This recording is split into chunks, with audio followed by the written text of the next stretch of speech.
6 months before Osama bin Laden was taken down, I was briefed on this. I was briefed multiple times over the course of the 6 months. I was given a heads up several days before this happened.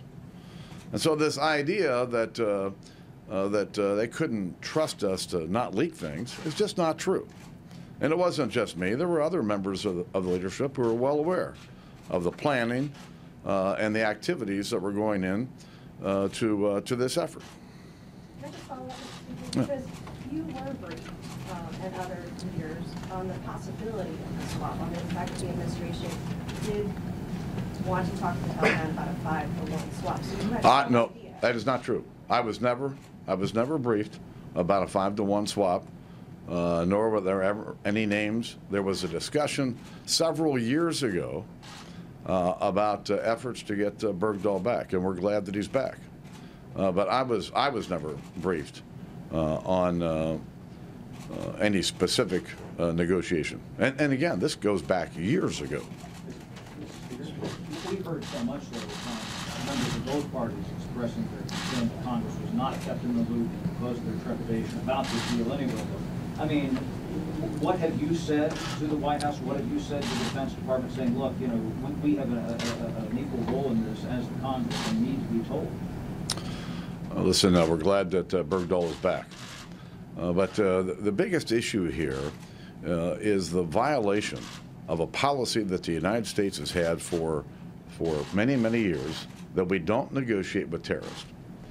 And the fact is that we have violated that policy, and as a result, we've made Americans less safe here and all around the world. And we're going to pay for this. There is not any doubt in my mind there are going to be lost lives associated with what came out of this. It's bipartisan outrage at President Obama for not conferring with Congress before that swap was made. But the question is, where does it all go from here?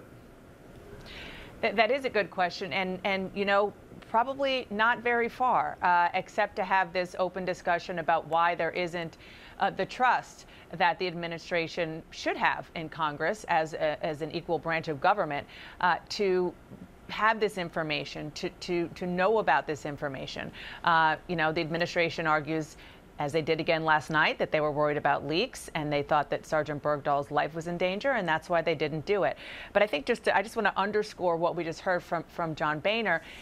We've had some written statements from the House Speaker, but this is the first time we've heard him speak publicly. The House was in recess last week.